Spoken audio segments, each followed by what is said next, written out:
gerus sit, dankie.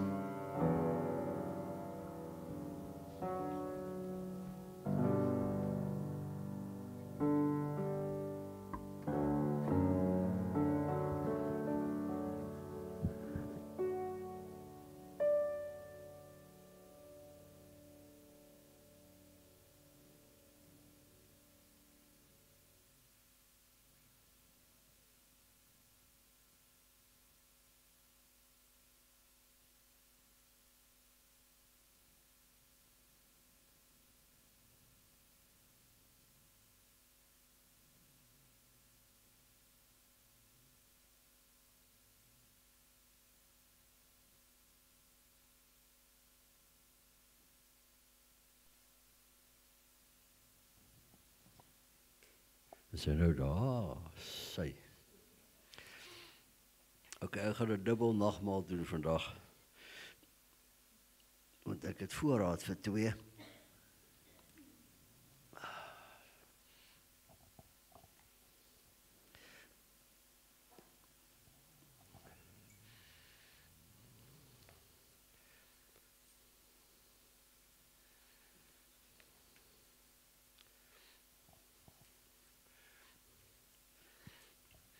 Baie welkom vanmôre in die huis van die Here, waar ons nog steeds gesels oor toegerus vir verandering. Daar's baie gesê oor die onderwerp in die laaste ruk. En daar kan sekerlik nog baie gesê word. Maar wat duidelik is dat verandering gaan nie plaasvind sonder 3 elemente nie. En dit is die woord van God, Vader, Heilige Gees. Sonder daai 3 elemente kan verandering nie plaasvind nie. Kan ons nie toegerus wees vir die verandering.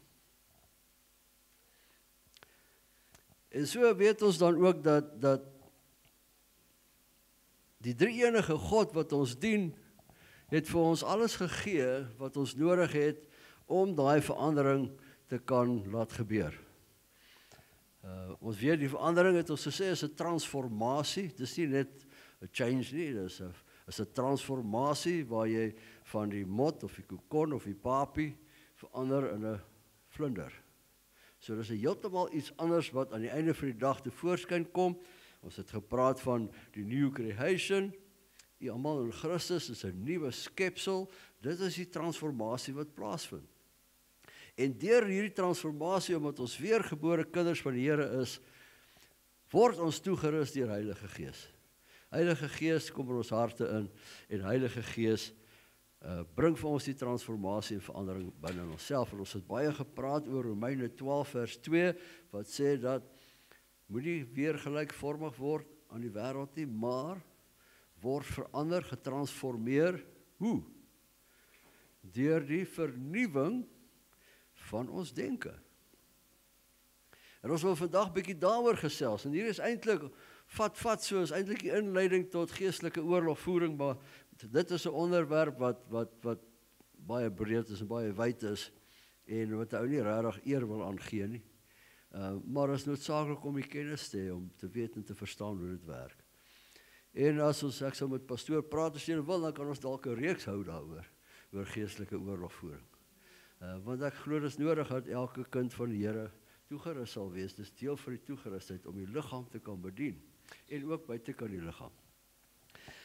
Maar so ons gaan raak net aan in wat dit vanmôre gaan gee, wat die Here vir ons gee vanmôre is die beginsel waarop die hele toerusting met betrekking tot geestelike oorlogvoering lê. Waarop dit berus, waarop die beginsel is, waarop dit die fondasie van dit is, waarvan uit jy kan werk of jy dit al ooit gedoen het of nie. Wanneer jy hierdie beginsel en hierdie geloof het en hierdie vasgemaak het in jou siel en in jou hart en in jou liggaam en jou gedagte vernuwe het dat hierdie goed kan trigger, dan is jy reg. Dan kan jy vir hom sê vat so 'n kwagga en hy vat hom. So, in die naam van Jesus Christus. Ek weet die ouer garde sal dalk onthou, ek weet die jonges gaan dalk nou hier sit te wonder waarvan ons praat, maar die ouer garde behoort te onthou dat jare terug was daar 'n advertensie op die televisie van die so maarvel en sy girl wat op die strand gelê het. En dan kom maar so bodybuilder verby getrippel. En dan spat hy sand in die ouetjie se gesig. En dan vlieg hierdie vel op en dan wil hy iets maak, maar hy kan niks maak. Hierdie ou is hopeloos. Hy outsize hom en hy outnumber hom by homself. En dan vat hierdie ou sy girl, hierdie boelie, en hy loop met sy girl. En dan gaan hierdie laaitie en hy gaan oefen soos 'n besetene. Hy exercise en hy doen elke ding. En dan wys hulle weer aan die einde waar hy terugkom en hy's gespierd, hy spiere op plekke waar ek nie eens plekke het nie. En dan kom hy skop sand in hierdie boelie se gesig en hy vat sy girl terug. Fout van sy lewe, maar anyway. Wie kan dit onthou? Right, ek onthou dit. So, ons is nie so oud nie. Maar dit is presies vir my 'n uitbeelding van wie Satan is. Hy's 'n geestelike boelie.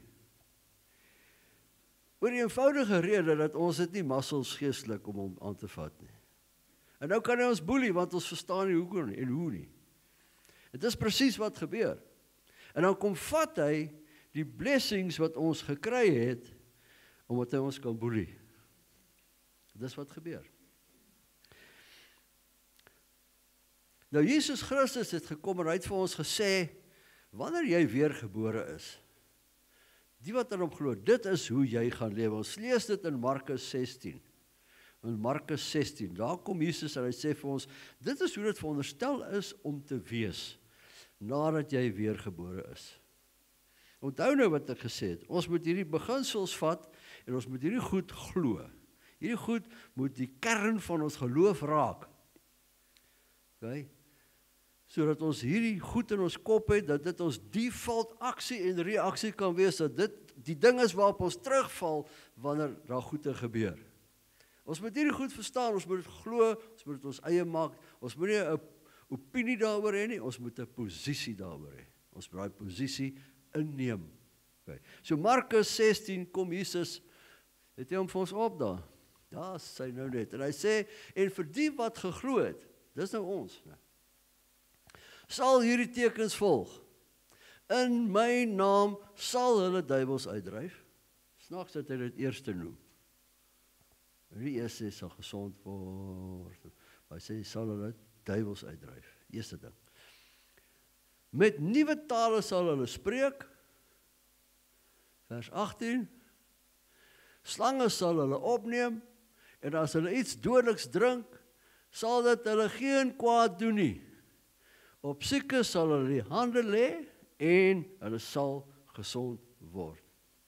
Boetas en sissas. Dis ons job description. Dis so. Dis wat Jesus gesê het, hoe ons veronderstel is om te lewe. As kinders van die Here. En wanneer, tot die tyd wat ons dit nie vat en geglo het in ons eie maak nie, sal die transformasie soontoe nie plaasvind nie. Let wel, ons soek nie demone om aan te val. Ons gaan soek nie 'n gogga agter elke bos. That's not what it's about. Ons wil slegs weet waar hy is, hoe hy lyk, wat wil hy doen, wat is sy plan. Ons wil hom kan identifiseer, en wanneer hy sy verskyning maak, wil ons hom roer. Dan wil ons hom grond toe bring. Ons wil hom aan die voete van Jesus toe vat. Ons wil hom in sy spore stop. Hy moet geen vrug kan lewer nie. Ons wil sy werke bind. Ons wil dit vernietig. Ons wil hom size maak. Want hy is te groot vir sy skoene, hy hoort nie dit te doen nie. Hy het geen reg om dit te doen nie. Want Jesus sê, ons sal op hierdie ouens trap, man. Hy sê, ons sal hulle wegjaag in sy naam. En nou kom hierdie Piet en hy kom interfereer in jou lewe. Wie gee hom die reg? Net ek of jy. Niemand anders. Baie belangrik dat ons hierdie beginsels verstaan. Ons moet 'n seëvierende lewe in Christus. En Jesus spel dit vir ons uit en sê, dis hoe jy dit doen. Dis wat jy gaan maak. Dis hoe jy gaan leer. In 2 Timoteus 1 vers 7 sê Here vir ons, Want God het ons nie 'n gees van vreesagtigheid gegee nie, maar van krag, van liefde en selfbeheersing. Engels sê 'n sound mind. Party vertaling sê 'n gesonde verstand. Maar hier kom dit nou, die Heilige Gees wat ons ontvang, is nie 'n gees van vreesagtigheid nie. Is 'n gees van krag. Eerste, krag. Die heel eerste ding wat die woord van ons sê, wat Heilige Gees se karakter is, uit krag. Met liefde. En dan gee hy vir ons 'n gesonde verstand. Wat is dit? Dis die vernuwing. Kan jy dit sien? Kan jy sien hoe werk die skrif met mekaar? Sê die Here gee vir ons hierdie gees. En wat gaan hierdie gees doen? Hy gaan vir ons krag gee. Hy gaan ons God se liefde gee. En hy gaan ons mind change. Sodat ons kan transformeer. Waartoe ons veronderstel is om te transformeer. Sodat ons kan duiwels uitdryf, hand op siekes lê, slange optel, gif druk. OK, dis so. Dis hoe dit werk. In Romeine 8:37 kom die woord van die Here en hy sê vir ons, in al hierdie dinge is ons meer as oorwinnaars deur Christus wat ons liefgehad het. So die liefde van Christus, die liefde van God, dat hy sy eniggebore seun vir ons gestuur het, om vir ons aan die kruis te hang en te sterwe, om hom op te wek, die offer te aanvaar, sodat sy bloed daar is, die prys betaal is vir al ons skulde. Dis ons oorwinning. Daarin lê die oorwinning. Want in hierdie aksie van liefde het die oorwinning gekom. En dis die beginsels wat ons moes. As gevolg van hierdie liefde aksie kan ons transformeer. Het ons 'n gees van krag, liefde en selfbeheersing gekry. As gevolg hiervan. En dis die beginsels. Dan moet ons ook nou mooi verstaan en kan onderskei en sê, right, as ek nou wil weet, is hierdie ding goed of sleg, kom hy van God af of nie, weet, daar's mos altyd daai, ek wonder wat is die nou, hier, daai, dit.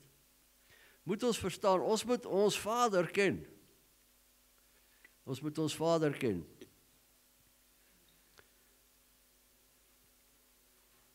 In Jakobus 1 vers 17 kom die Here en hy sê vir ons in sy woord, elke goeie gif en elke volmaakte gawe daal van bo af neer van die Vader van die ligte, by wie daar geen verandering of skaduwee van omkering is nie. Wat sê hy vir ons? Hy sê, alles wat goed is, kom van God af. En God verander nie. God gaan nie terug op sy woord nie. Hy besluit nie skielik nie, ek doen dit hierdie uitsondering nie. Nee. God is gebind deur sy woord. God sal nie buitekant sy woord opereer nie. En God se woord sê vir ons duidelik, alles wat goed is, kom van God af.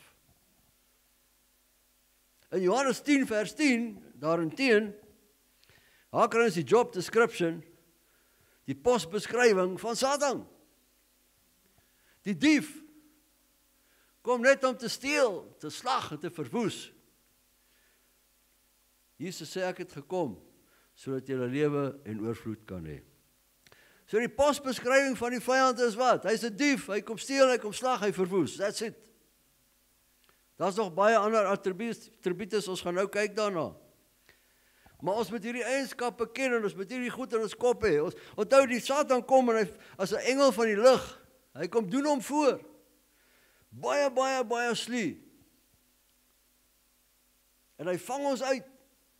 Want ons het nie die muscles nie. Ons kan nie die boelie size maak nie. En hy kom boelie ons op 'n gebied wat ons swak is, op 'n gebied wat ons nie ken nie, op 'n gebied wat ons nog nie na gekyk het nie, op 'n gebied wat ons nog nie versterk is in nie, op 'n gebied wat ons sê, Jesus, ek wil nie regtig daarna kyk nie. Weet, jare gelede, ek was nog in die weermag, wat het ek 'n korporaal gehad, so steward, Stewie, ek sal hom nooit vergeet nie. En ons het om die kampvuur gesit, ons het 'n kamp gehou, ons het om die kampvuur gesit en ek het gitaar gespeel, beestelike musiek, nie geestelike musiek. En ek onthou nog, ek het 'n song gespeel van die Rocky Horror Picture Show, wie kan dit onthou? Ja, glo dit, né? En Stewie het na my toe gekom agterna en sê, Sarge, stop playing that. Ek sê, why? Sê, because you're opening yourself up to demonic possession. Ek sê toe vir man, jy, waarvan praai jy? As jy hierdie snert wil glo dit, ek glo dit nie. Bog maar mee. Okay. Dit was ek. Ek het geleer, dit is nie so nie. Daai goede is rarig. Hulle bestaan. En hulle kom krap, maar dit nie ek nie. Dit is so. Right. So, ons moet weet, en ons moet herken, ons moet kan herken, wie is dit? Wat is hierdie? Waar kom dit vandaan? So dan moet ons gou kyk en sien, wat is die eienskappe van ons Vader? Die eerste eienskap, dat is baie in die woord, ek het 'n paar uitgehaal, so 15 of so. Hy's gees. God is gees. God die Vader is gees. Hy's heilig. Hy's ewig. Hy het nog altyd bestaan en hy sal nog altyd bestaan. Hy's alomteenwoordig. Hy's oneindig sonder perke. Dis belangrik dat ons hierdie goed, dat jy kan sit, ja, maar ek het dit al gehoor, maak dit jou eie, verstaan dit. Hou dit in jou kop, want uit hierdie is die grondslag, dis jou arsenaal, waar jou ammo vandaan kom, wat jy die gogga mee gaan skiet. Dis jou kas vol doem. Okay. Of mortien, of whatever. Right. Dis jou kas vol doem, hierdie goede wat ons nou oor praat. Hy's alomteenwoordig, hy's alwetend, hy's almagtig. Hy is waarheid, hy lieg nooit nie. Hy kan nie. Hy is waarheid. Hy's 100% regverdig.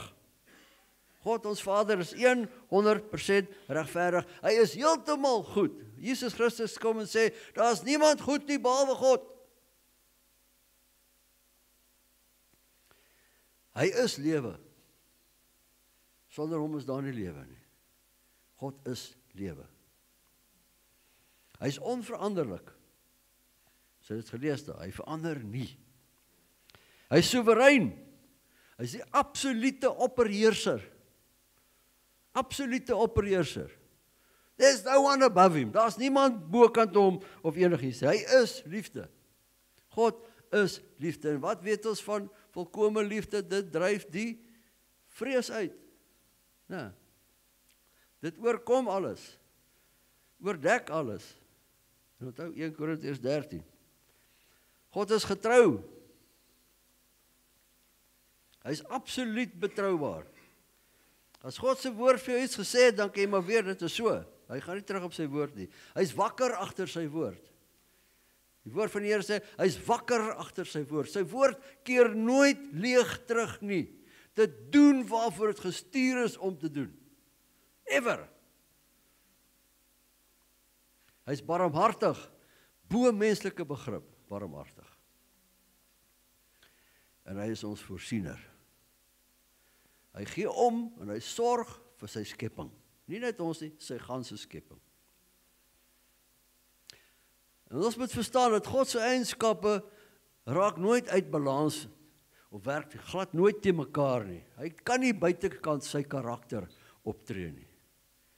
Want hy is gebonde aan die woord wat hy gegee het en dit kom alles uit sy woord uit. Ons moet dit verstaan en glo. Dis die God wat ons dien. Dis die God, wanneer ek sê ek glo in God, dan dit is waarin ek glo.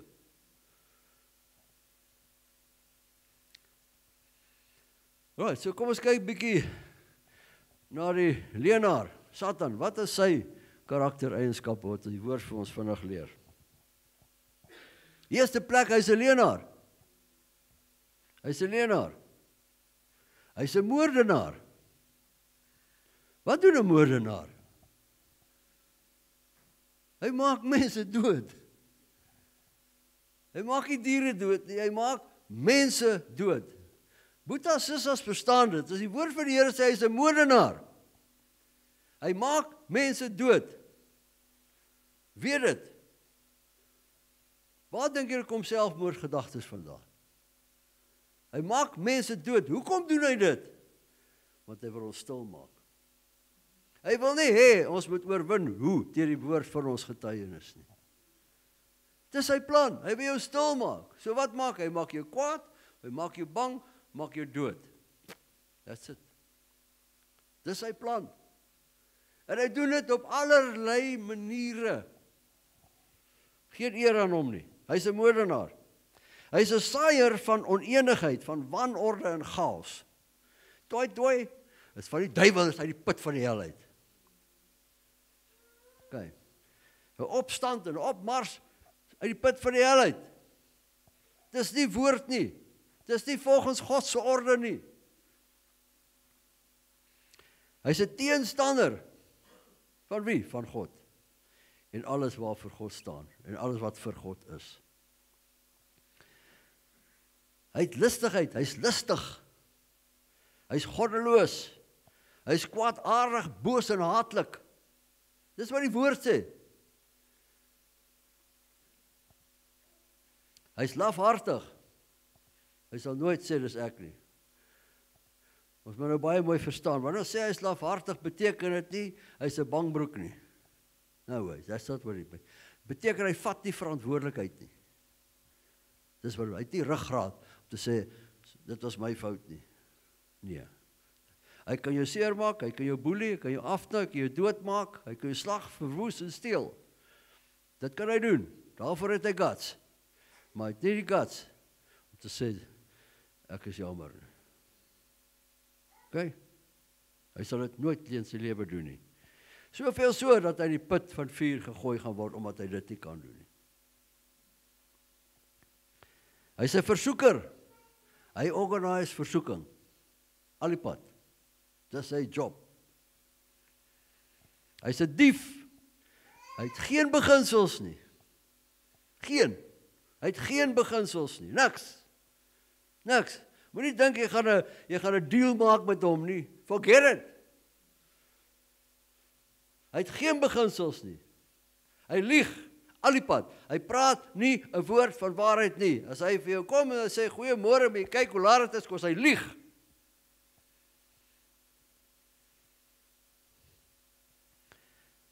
Hy's trots. Dis as gevolg van trotsheid dat hy uitgegooi is.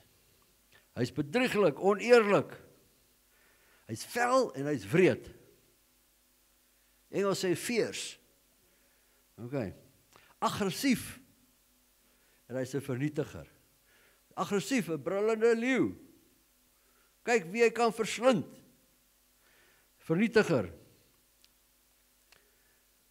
So ons met hierdie eienskappe van God, ons Vader, en die eienskappe van die vyand moet ons verstaan en weet en ken, sodat ons dit kan identifiseer. En al die vertakkings daarvan. As jy hierdie goed gaan en jy vat die woorde en jy sit sinonieme in, vandag is dit maklik, jy hoef nie 'n woordeboek te gaan soek, jy kap sommer op die Google, dan kry jy 'n magdom sinonieme van elkeen van hierdie woorde, van elkeen van hierdie beskrywings. Elke van hierdie moet jy kan kyk na, gaan kyk na dit, verstaan dit. Sodat jy dit kan identifiseer, sodat jy kan weet, maar hierdie ding kom van Satan af. As ons na al hierdie karaktereienskappe kyk, wie sal jy dink veroorsaak siekte en lyding in die mensdom?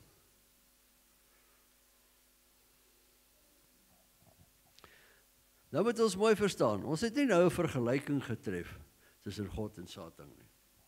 Satan is nie die negatiewe van God nie. Don't make that mistake. Satan is 'n gevalle engel. Hy's uitgegooi. Okay, hy's 'n gevalle engel en dit is sy karaktereienskappe. Moet nooit die fout maak en dink ons het nou om gaan vergelyk met God nie. That's not what happened. Okay, vergeet dit is glad nie wat gebeur het nie. Ons het gaan kyk, hoe lyk Satan? Wat is sy karakter? Hy is uitgegooi in die hemel as gevolg van trotsheid en jaloesie. Is hy uitgesmyd. En nou is hy op aarde en hy haat God.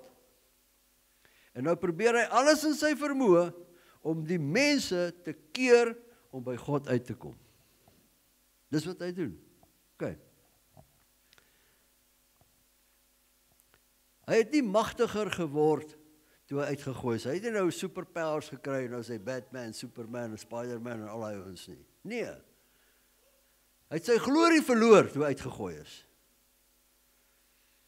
Hy het sy glorie verloor, en nou is hy 'n gogga van die duisternis. Moenie hom ophemel as 'n ding wat power het nie. Hy is 'n gogga wat uitgesmyt is in die duisternis, en dis waar hy heers. En die aarde is sy koninkryk, want God se koninkryk is op 'n ander plek. Dis waar kan jy heiliglik sit in heerskappy in ons gees. Hy is nie daar nie. Kan nie daar kom nie. Okay. Hy is op die aarde. En hy ken elke triek in die boek. En hy skryf elke dag nog nuwe trieks. Moenie hom onderskat in sy sluwheid en slinksheid nie. Nie in sy krag nie. Nee, want ons het mag oor al die krag van die vyand. Halleluja, prys die Here. Kan jy sien hoe ons toegerus? Ons is koop. Ek staan klaar op hom. Ek het hom nog nie eens gecheck nie, maar ek staan klaar op hom. Hy het nog nie eens 'n triek getraai nie, dan staan ek al klaar op hom. Want ek het mag oor al die krag van die vyand, wat God het vir my gegee, die dag toe ek my lewe vir hom gee. Die dag toe ek my lewe, toe ek 'n transformasie kry, en ek begin met vernuwing en verandering, toe kom staan ek bo op hom. Romans 16:19 sê, be innocent of evil, and the God of peace will crush Satan beneath your feet. Die woord van die Here sê nie, God gaan Satan vernietig nie, hy sê nee, God gaan Satan onder ons voete vernietig. Dis wat die woord van die Here sê, dis wat ons moet doen, en dis deel van oorlogvoering. Maar ons moet verstaan hoe dit werk, ons moet dit kan identifiseer, sodat ons dit kan in die kiem smoor, as dit sy kop uitsteek. So wanneer ons kyk na die karaktereienskappe, dan sal ons sê die werke van die duiwel, sonde, onthou hy is die versoeker, sonde, siekte, vrees, dood, depressie, moord, versoeking, misleiding, welis, rebellie, dis alles goede van die vyand. Alles kom van Satan af. Hy initieer dit. Hy beplan dit. Hy komplot dit. Hy gooi dit op as kanse en as leuns. Jy het al sien die ouens in die woestyn loop en dan check hy wie so oasis aan, hardloop en hy duik, as dit net stof. Mirage, Satan doen dit. Boetas susters, hy gooi vir jou 'n mirage op. En dit lyk vir jou eg en waar en reël. En wanneer jy duik, dan is hy binne in die stof. Maar prys die Here, jy kan nie verder val as die rots in die rots Jesus Christus. Amen. 1 Johannes 3 vers 8. 1 Johannes 3 vers 8 sê wat? Hy sê, hy wat die sonde doen, is uit die duiwel. Want die duiwel sondig van die begin af. Kyk mooi wat staan nou hier. Vir hierdie doel het die Seun van God verskyn, om die werke van die duiwel te verbreek. Okay. Hy sê nie, hy moet nog verskyn nie, en hy moet dit nog verbreek nie. Hy sê, hy het verskyn, en om die werke te breek. Dis klaar gedoen. Maar ek en jy het die autoriteit gekry, om dit aan te vat. Hier op aarde, moet ek en jy dit verbreek, deur die krag in die naam van Jesus Christus ons Here. So in die naam van Jesus het ons oorwinning oor die vyand, oor die duiwel, en sy werke. Ons moet die vermoë hê om hom te kan herken, en te kan erken, dat hy aktief is in ons lewens. As ons nie gaan erken, hier is 'n ding van vyand, dan gaan ons hom nie hanteer nie. Okay. En wanneer ons iets gebeur en ons herken dit nie, dan gaan ons dit ook nie hanteer nie. En daarom is dit noodsaaklik dat ons die vyand se trieke kan verstaan. Die woord van die Here sê vir ons, ons is nie onbekend met sy planne nie. Okay. So ons word dikwels aangeval en verras deur goed wat gebeur. Amen, come on. Dis net so. En dit gebeur daagliks met ons. Met kinders van die Here. Elke dag. En dan nadat ons het dan val ons weer in die grond en nadat ons opgestaan het vir die miljoenste keer en die stof afskud, dan sê ons nou, what happened? Waar kom hierdie ding vandaan? En dan het ons baie keer die gedagte, ons sê, maar ek het nou gedink, omdat ek weergebore kind van God is, gaan ek nie hierdie goed meer kry nie. Maar kom ons kyk wat sê die woord van God vir ons. Efesiërs 6, baie bekende stuk, vers 10 tot 13, sê vir ons die volgende.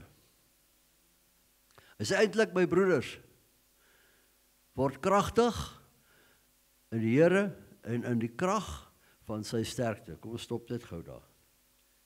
Beginsel. Jou krag is in die Here. In die krag van sy sterkte. Ek sê dit weer, ons krag is in die Here en in die krag van sy sterkte. Ons moet weet daarvan, ons moet dit verstaan, want ons moet hierdie krag kan aanwend. Kyk. Right, volgende vers.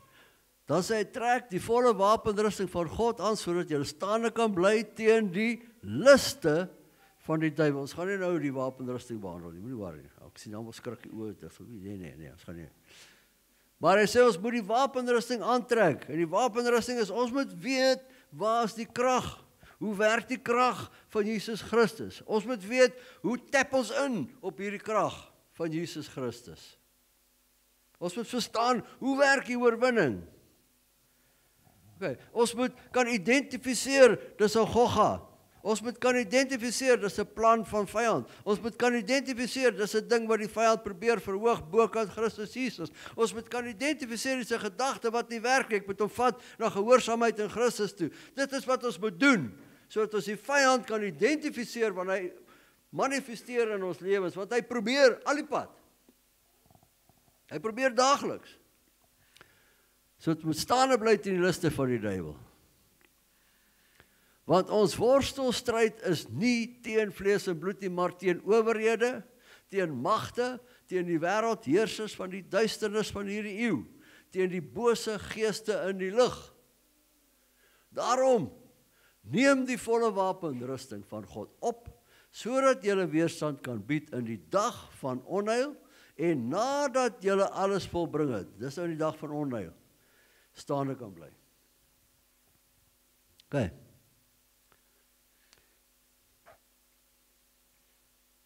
So nou is die vraag, hoe word ek kragtig in die Here? Hoe word ek kragtig in die Here en in die krag van sy sterkte? Eintlik baie eenvoudig. Dis dalk 'n job, maar dit is baie eenvoudig. Ons moet nie moed verloor, want ons nou hierdie goed sien en sê, maar Jesus, hoe gaan ek dit ooit regkry nie? Jakobus 4, kom die Here en hy gee vir ons die antwoord. Baie eenvoudig. Jakobus 4 vers 7, hy sê, onderwerp julle dan aan God. Nommer 1, onderwerp jou aan God. Dis 'n beginsel. Weerstaan die duiwel, sê, stel nie aan jou goed belang nie, wil jy nie my lewe hê nie, gee pad vir my af. Okay.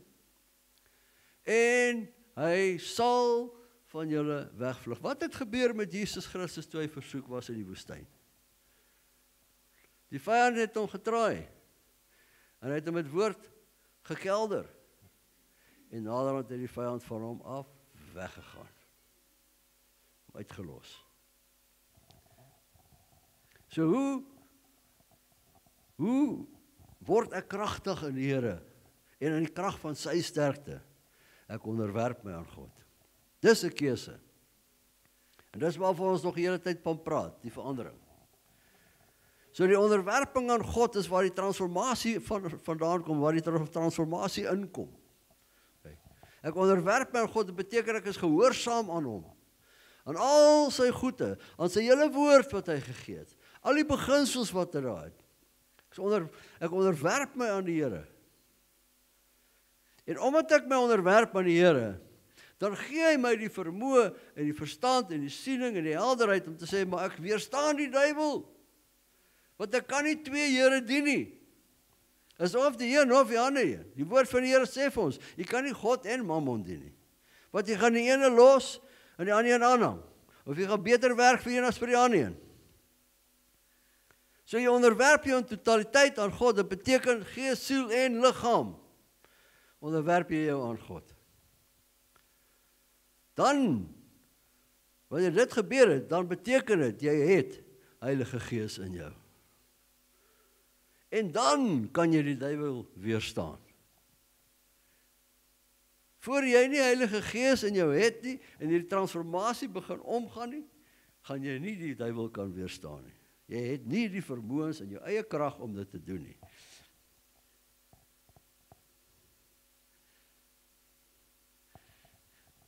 Timoteus 2 vers 15 in 2 Timoteus 2 vers 15 sê die woord van die Here vir ons, let jou daarop toe om jou beproef voor God te stel as 'n werker wat hom nie hoef te skaam nie, wat die woord van die waarheid reg sny.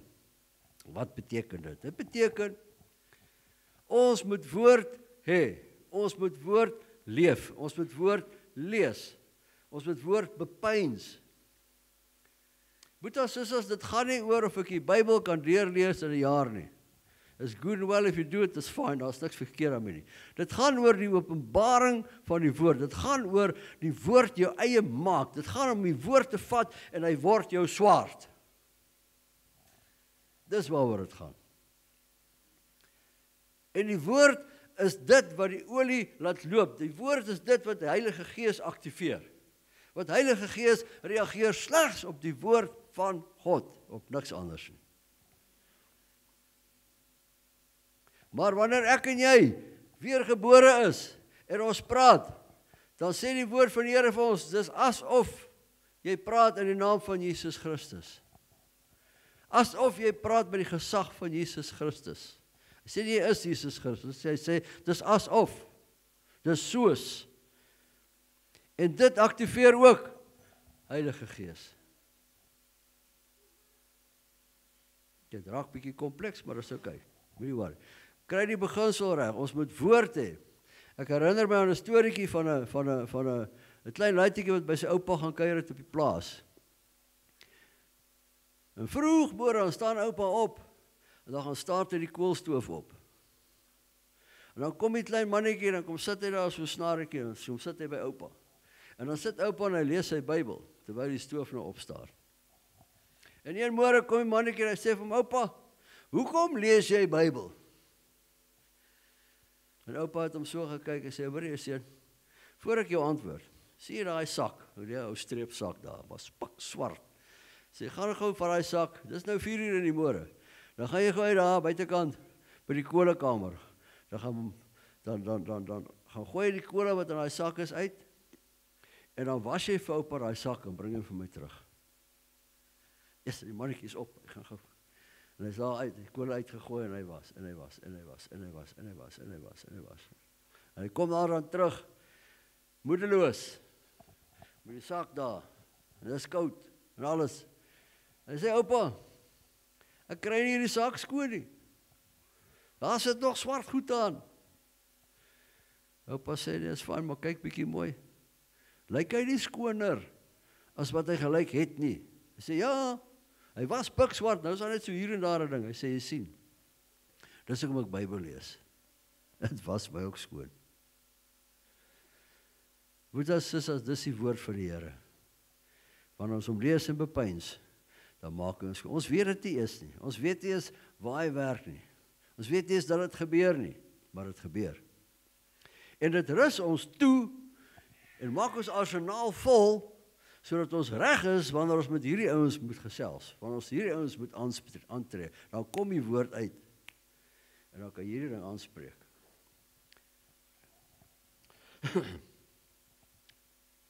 So wanneer ons in God se woord gegrond is en onsself in die stryd met die vyand bevind, sal ons nie twyfel hê oor wie ons veg nie. Ons sal ook verstaan hoe ons hom moet veg. En ons sal verstaan deur wie se gesag ons die oorwinning gaan kry. Die oorwinning is not in question. Dis reeds daar. Ons moet dit ook net kry in die naam van Jesus Christus. So Romeine 10 vers 17 sê vir ons, hy praat vir ons oor geloof. Hy sê die geloof is dus uit die gehoor, en die gehoor is deur die woord van God. Ons het nou net daaroor gepraat. Die hoeksteen van ons geloof is die woord van God. Die kragbron is die woord van God.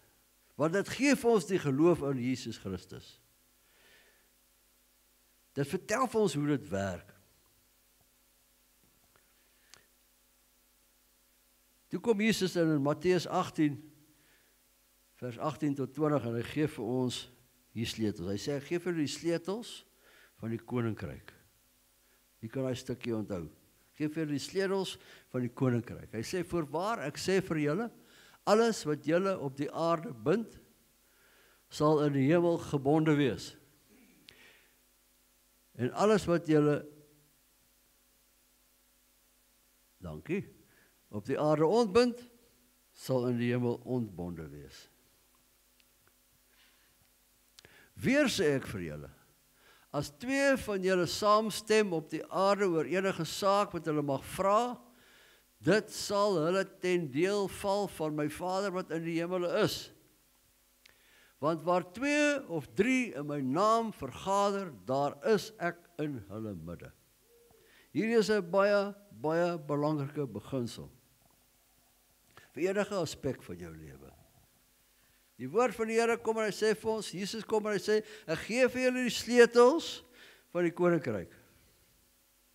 Wat ook jy ook al op aarde kom bind, kom toesluit, kom vasmaak, sal in die hemel ook vasgemaak, gebind, toegesluit wees. Wat jy op aarde kom losmaak, kom oopsluit, kom vrymaak, sal in die hemel ook oopgesluit, losgemaak en vry wees. Jesus Christus se eie woorde. Die koning van die konings sê dit. Ek en jy moet dit vat. Ons moet dit glo en dit toepas. Dan kom hy en sê, wat 2 saamstem oor 'n saak.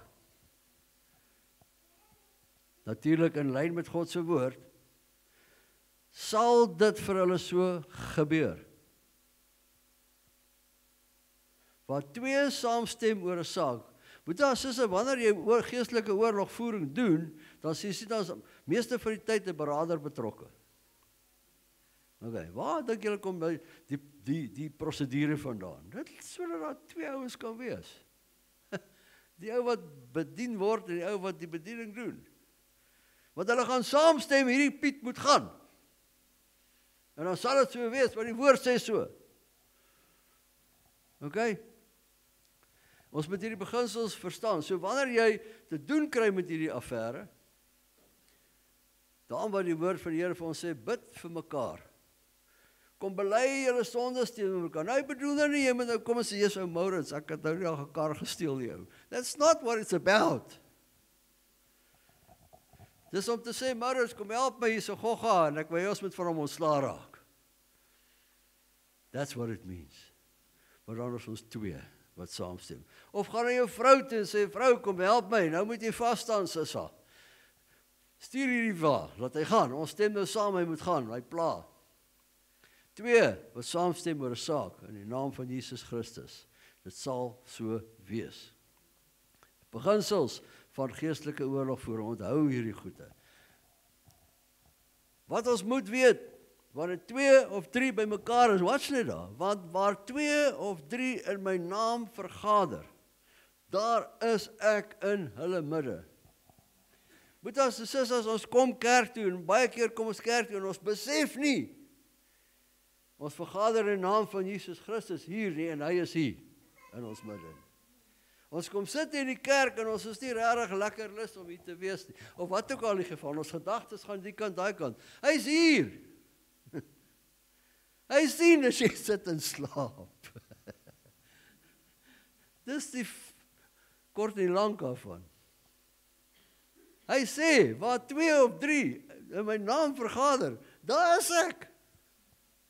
Wanneer jy berading doen met iemand, wanneer jy duiwel uit iemand anders uitdryf, en dat jy dan vergader daai 2 in die naam van Jesus Christus, dan is hy daar. Wat beteken dit? Die gogga is klaar op pad. Hy kan nie staan voor hom nie. Die enigste ding wat hom laat staan is jy, wat hom vashou en hom nie wil laat gaan nie. En baie van hulle is al starrig, dik, hoorig, hoor nie, wil nie hoor nie, omdat jy hom vashou. Jy wil hom nie laat gaan nie. Maar wanneer jy saamstem met die berader, sê ek wil hierdie ding laat gaan en jy bely dit, dan is dit so. Want jy het die mag oor al die krag van die vyand. Die mag oor al die krag van die vyand. Onthou dit, dis die beginsels. Romeine 13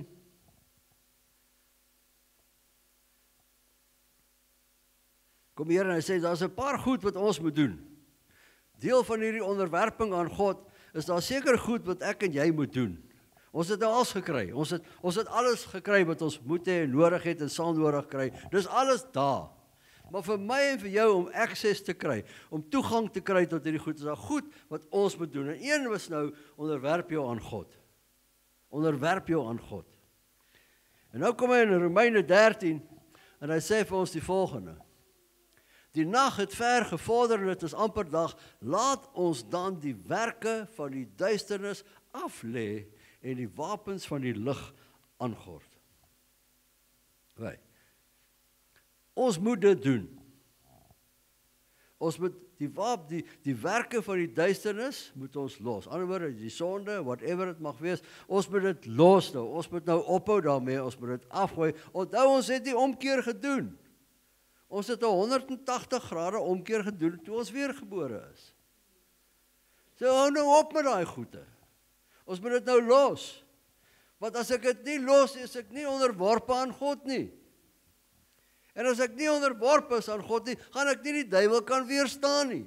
En hy gaan nie van my wegvlug nie. Hy gaan my aanhou pla. Want ek gee hom nou die toestemming om dit te doen. Die woord sê, moenie hom vatplek gee nie. Sê, laat ons die werke van die duisternis dan aflê en die wapens van die lig aangord. Die wapens van die lig. Okay. So die woord van die Here gee vir ons wapens in die woord. Daar is sekere goed wat ons moet doen, wat ons wapens word. En een van hulle is hierdie, wat ons nou net oor gepraat, die sleutels van die koninkryk, dis 'n wapen. Die feit dat 2 wat saamstem oor 'n saak sal gebeur, is 'n wapen. Die feit dat waar 2 of 3 vergader in Christus is in hulle midde, is 'n wapen. Die feit dat Jesus opgestaan het uit die doodheid en die offer gevat het na Vader toe en Vader die offer aanvaar het, is 'n wapen. Die feit dat ek en jy weergebore kinders van die Here is 'n wapen.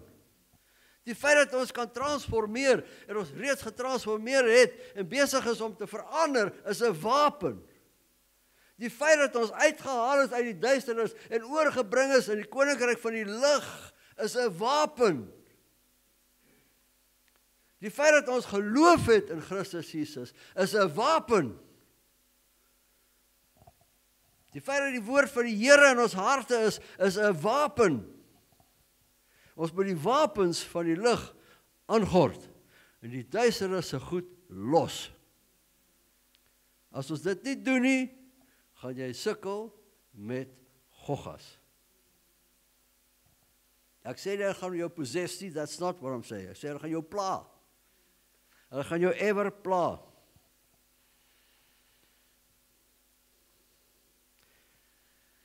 Dan gaan ons vers 13. Laat ons wel voeglik wandel soos in die dag wanneer daar lig is. Nie in brassery en dronkenskap, nie in ontug en ongebondenheid, nie in twis en nydigheid nie. Maar beklee julle met Here Jesus Christus en maak geen voorsorg vir die vlees om sy begeerlikhede te bevredig nie. Dis wat ons moet doen. Dis 'n wapen. Dis 'n wapen. Dis 'n wapen. Beklee julle met die Here Jesus Christus en maak geen voorsiening vir die vlees nie. Dis 'n wapen. Okay. So positiewe optrede van my en van jou is nodig as ons suksesvol 'n geestelike oorlogvoering wil doen. As ons suksesvol toegerus wil word vir verandering. As ons suksesvol wil transformeer en verander, moet ons hierdie positiewe dinge doen. As ons dit nie doen, gaan ons nie kan verander nie, want die gogga gaan keer dat jy jou mind kan verander.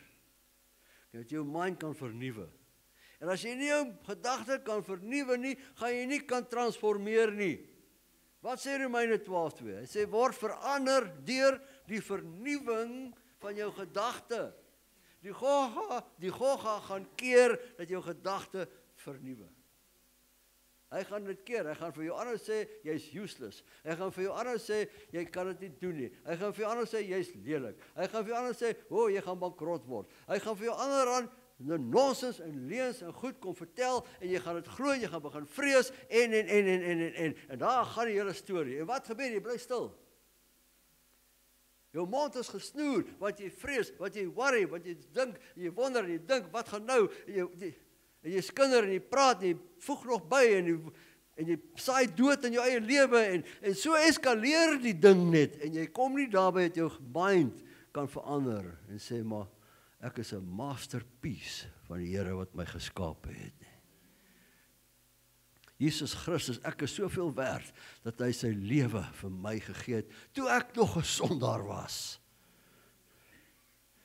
Want dit word geblok, maar nou kan ek dit nie dink nie, want ek het hierdie vrees in my kop.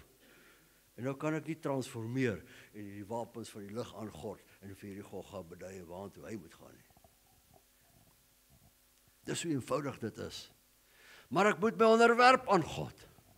En ek moet die goed van die duisternis los. En die wapens van die lig aangord. Daar is soveel wapens, boetie, sissas, die gedagtes wat ons het, die woord wat ons geleer het, elke versie in die woord is 'n wapen. Elke vers in die woord is 'n wapen, want die hele skrif is ingedien. Die hele ganse skrif is die swaard van die Gees. Dis die swaard waarmee die Heilige Gees veg. Die woord van God. Trek die wapens van die lig aan, beklee jou met Christus Jesus. Jy moet bedek wees weer. As die gogga kyk, moet hy Christus sien en nie vir jou nie. En dis wat ons laas oor gepraat het, sê, wanneer ek hierdie mantel, hierdie veil voor my het, wanneer ek met die goed van die wêreld mee besig is daar 'n veil en ek kan nie die heerlikheid sien nie, en niemand kan my heerlikheid ook sien nie, want ek bedek dit met 'n veil. Daarom sê die woord, ek moet met onbedekte gesig kyk in die woord. En wanneer my gesig onbedek is en ek kyk in die woord, dan sien ek die heerlikheid van God, dan sien ek die wapens van die lig. En dan sien die gogga die wapens van die lig in my, want ek is die spieël van hom. Hoe? Deur my gedagte wat verander. My gedagte wat hernuwe word. Te sê maar, Boeta, daar's genade vir jou. Daar's vrede tussen God en die mens deur Christus Jesus. Jesus Christus het die oorwinning aan die kruis behaal. Dood het nie meer 'n angel nie. Jesus Christus is die naam by elke naam. Hy het dit kom verklaar in die ganse hele wêreld deur en staan op skrip swart op wit en sê In my naam sal jy duiwels uitdryf. Halleluja. Dis klaar gesê. In die hoogste autoriteit, die woord van God, staan dit geskrywe, in die naam van Jesus Christus sal jy duiwels uitdryf. Daai duiwel het nie 'n keuse nie. Hy moet gaan. Jy moet dit net sê. Maar jy kan dit nie sê as jou maggedagte nie hernie is nie. As jy nog nie toegerus is ten volle met Heilige Gees krag nie, sodat jou gedagte kan verander nie, sodat jy wel aan God onderworpe kan wees. Gaan jy nie transformeer in die verandering in nie. Gaan die verandering nie met jou kan plaasvind. Jy gaan so halfpad uit die kokon uit wees. En die vlerkies is goed so vas en die beentjie gaan so uitskoppie. En voor jy heeltemal uit is, dan kom die spinnekop jou toespin. Jy gaan nie kans kry om te transformeer nie, want jou gedagte het nog nie klaar vernuwe nie, want dit is 'n gogga wat keer dat jou gedagte kan vernuwe. Want jy glo nonsens, in plaas van wat die woord van die Here vir jou sê. Jy glo God wil dit op jou pad bring, in plaas van dat jy identifiseer, maar hierdie gemors kom van die vyand af. Daai is nie 'n karaktereienskap van Vader nie.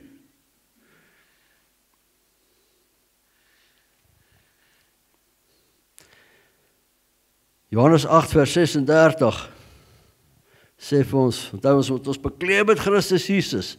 Dan kom hy sê, en as die Seun julle vrygemaak het, sal julle waarlik vry wees. Halleluja. Johannes 8:32, net so 'n stukkie voor hom, sê hy, en julle sal die waarheid ken, en die waarheid sal julle vrymaak. Wat kom die vyand sê? Hy kom sê, die waarheid maak seer. Bog! Die waarheid kom jou vrymaak. En wanneer jy ophou om te glo die waarheid maak seer, dan kan jou gedagte vernuwe. Wanneer jy begin glo die waarheid maak jou vry, dan verander jou gedagte. En dan begin die transformasie. Dan kan er maar 'n bietjie meer van daai bene uit daai kokon uitkom. Dis nie groot goed nie. Dis elke dag se alledaagse dinge wat keer dat jy kan transformeer. Dis elke dag so klein goedjies wat keer dat jy kan transformeer. 2 Korintiërs 3:17. Kom en hy sê vir ons, die Here is die Gees. Onthou die eerste karaktereienskap wat ons gesê het is, van Vader, hy is Gees.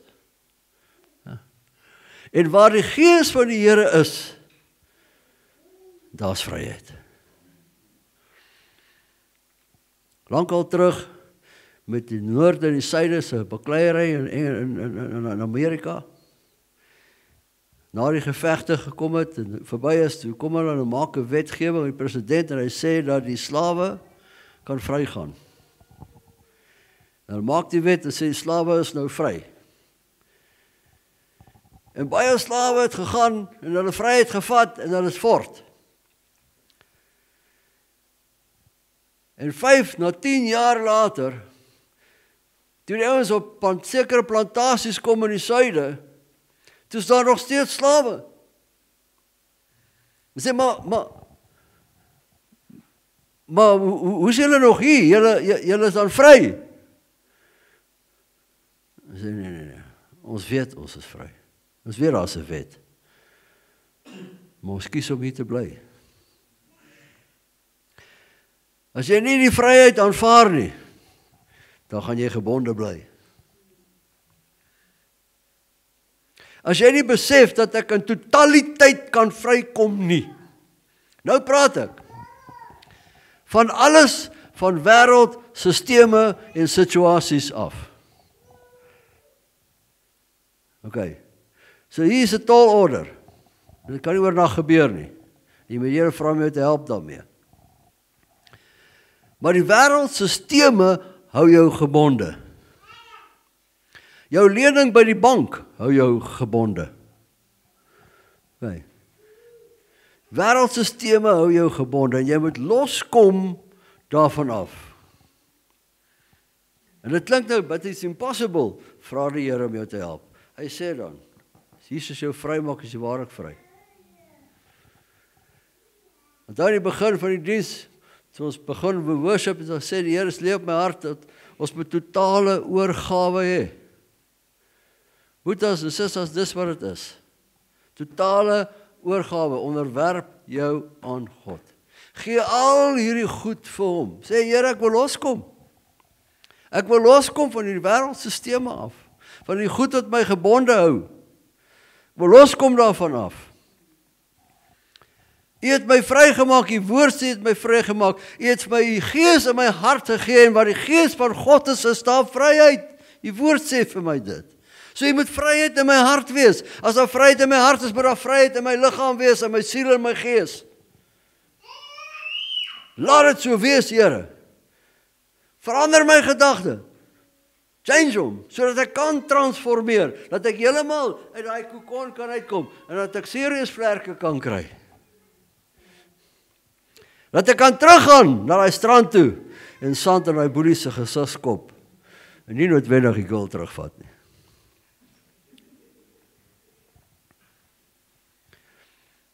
Maar ons het vryheid. En ons mis ons vryheid, omdat ons dit miskyk, waar ons gebondenheid lê. Ons kyk mis die goedjies wat ons bind. Ons sien dit nie elke dag raak nie, want dit is deel van ons daagse bestaan. Want ons is nog nie so ingestel nie. En dan wonder ons, hoekom verandering nie wil regtig inkom nie? Hoekom bly ek waar ek is in my geestelike lewe? Hoekom groei ek nie in my geestelike lewe nie? Wel, ons moet die werk van die duisternis aflê. Ons moet die wapens van die lig aangord. Ons moet ons gedagtes vernuwe. Die vryheid vat wat die Here ons gegee het in Christus Jesus, deur die krag van die Heilige Gees, en glo wat hy vir ons gee en sê, sodat ons kan transformeer.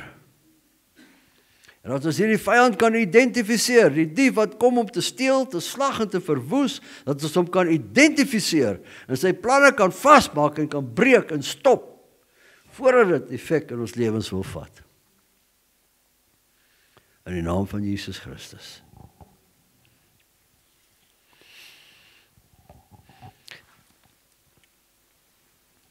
Net na die nagmaal, dan die Ivy vir ons afsluit. Is ek reg? Net na die nagmaal. OK.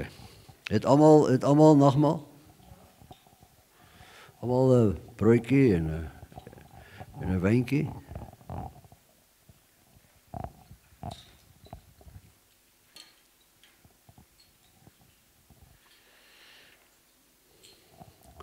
Jesus Christus die brood gebreek het saam met sy disippels, het hy gesê, neem, eet, dit is my liggaam. Sy liggaam wat gebreek is, wat al die martelinge goed gevat het, wat deel was van die oorwinningspad. Ons praat van die kruistog as die martelingspad. Ek dink ons moet ons gedagtes begin verander en vernuwe en sê dit was 'n oorwinningspad. Want in hierdie pad het ons oorwinning gekom oor elke situasie en elke aspek van ons lewens. En daarom kan ons vanmôre hierdie oorwinning vier. Deel hê daarvan. Ons bekleem met Christus Jesus. Want ons deel het aan hierdie oorwinning. Aan wat Jesus het, want hy het gesê, so dikwels as we dit gebruik, moet ons onthou wat hy gedoen het. Ons moet nie klem lê op wat hy moes deurmaak nie. Ons verstaan dit. En dit klink nou baie kras, boetas, sissas, maar is deel van die vernuwing van die gedagte wat moet plaasvind. Ons moet ophou dink, dit was 'n martelingspad. Yes, dit was, ons weet dit, ons prys die Here daarvoor. Maar dit was ons oorwinningspad. Sonder daai marteling het ons nie oorwinning gekry nie. En ons moet ophou fokus op die marteling en fokus op die oorwinning. En dit kan ons deel vanmôre met die liggaam van Christus.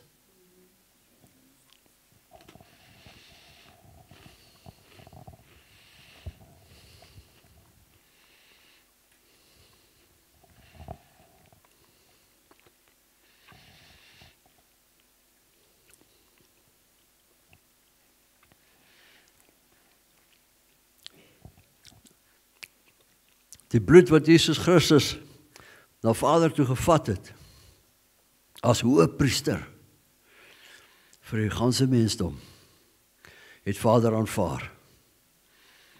En sê, dis die prys. Die prys is betaal.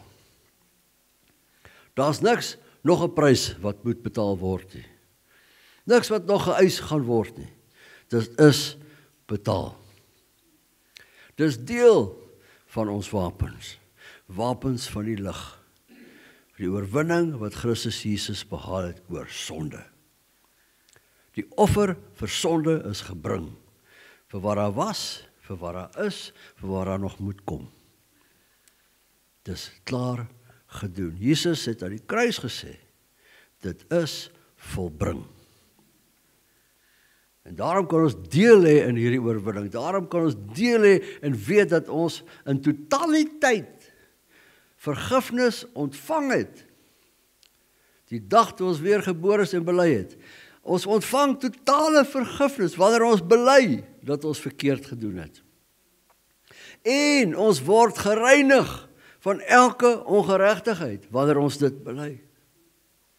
Want dit is die oorwinning en die genade wat in die liefde staat deur Jesus Christus vir ons gegee is. Amen.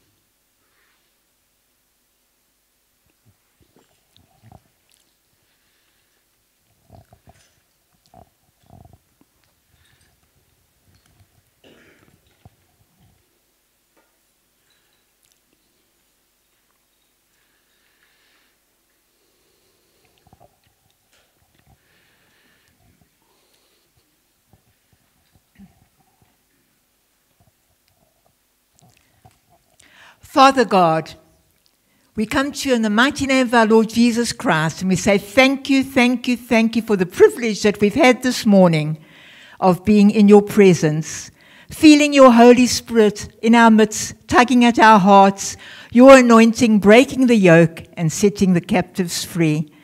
Thank you that your word is a lamp unto our feet and a light unto our path. Thank you, Lord, that we have been reminded again this morning that we are more than conquerors through our Lord Jesus Christ, who laid down his life for us. His blood avails and his blood prevails for each and every one of us. Satan is a defeated foe. He's under our feet, and we are on the victory side, Lord, 24/7 for those who trust in you, who look to you, who walk with you day by day, night by night, 24/7. Thank you that you will never leave us, you will never forsake us. Your word says it, we declare it, we proclaim it. You are with us as we go now from this place. You are with us every moment of every day, keeping us, guarding us, watching over us, protecting us from all evil, from all harm, from every strategy of the enemy. And so we thank you, our Lord, that as we go now, we go in your name with victory. Victory, victory, victory.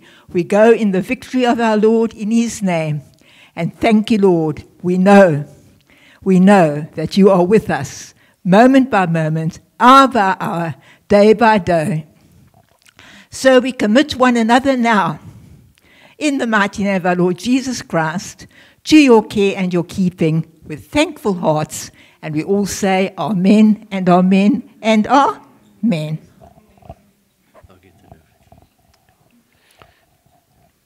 Baie dankie. Mag julle 'n geseënde week hê. Als dit mooi is, en staan vas in die naam van Jesus Christus. Amen.